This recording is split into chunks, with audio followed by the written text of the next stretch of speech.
انہیں ابو تراب کہہ کر پکارتا تھا۔ انہیں اس دن کی یاد آتی تھی اور وہ بہت خوش ہوتے تھے۔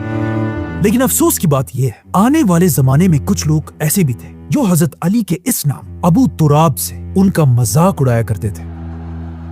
اس واقعے کے بعد ایک دن آپ صلی اللہ علیہ وسلم صحابہ کے ساتھ مسجد میں بیٹھے ہوئے تھے تو ایک شخص دور سے خوشی خوشی آپ صلی اللہ علیہ وسلم کے پاس آیا اور ان سے کہا، یا رسول اللہ، مبارک ہو، آپ کی بیٹی فاطمہ کے گھر بیٹا پیدا ہوا ہے۔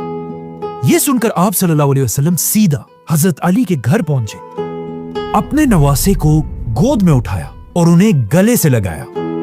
جس کے بعد آپ صلی اللہ علیہ وسلم نے حضرت علی سے پوچھا کہ تم نے اس بچے کا کیا نام رکھا ہے؟ جس پر حضرت علی نے کہا کہ میں نے اس کا نام حرب رکھا ہے، جس کا انگلش میں مطلب ہے وار۔ لیکن آپ صلی اللہ علیہ وسلم نے حضرت علی سے کہا کہ نہیں، بلکہ اس بچے کا نام حسن ہوگا۔ اس وقت حضرت حسن اکیلے میل نواسے تھے، اسی لیے آپ صلی اللہ علیہ وسلم اپنے اس نواسے حسن سے بہت محبت کرتے تھے۔ جیسے جیسے حضرت حسن بڑے ہوتے گئے، کہا جاتا ہے وہ بالکل اپنے نانا آپ صلی اللہ علیہ وسلم کی طرح دکھتے تھے، اور آپ صلی اللہ علیہ وسلم اس زمانے کے سخت عرب سوسائٹی میں بھی اپنے نواسے حسن رضی اللہ عنہ کو مدینہ کی گلیوں میں اپنے کندھوں پر بٹھا کر گھمایا کرتے تھے،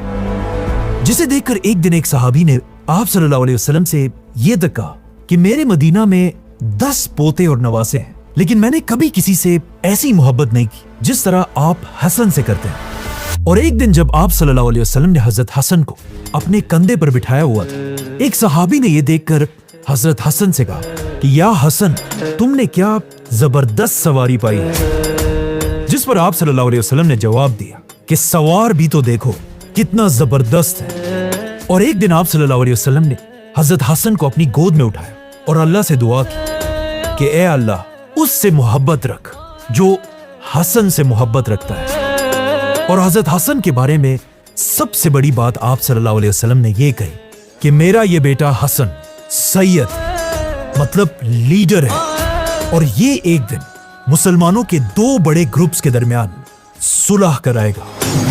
اور بالکل ایسا ہی ہوا۔ حضرت حسن رضی اللہ عنہ آگے جا کر مسلمانوں کے آخری خلیفہ راشد بنے، اور مسلمانوں کی جانوں کو بچانے کے لیے انہوں نے اپنی خلافت اپنی مرضی سے چھوڑ دی۔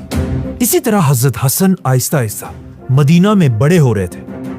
لیکن مدینہ سے بہت دور مکہ والوں کا کانفیڈنس احد کی جنگ کے بعد اور بھی زیادہ بڑھ گیا تھا، اور وہ اس بار 10,000 کی فوج کے ساتھ مدینہ پر حملے کے لیے روانہ ہو چکے تھے۔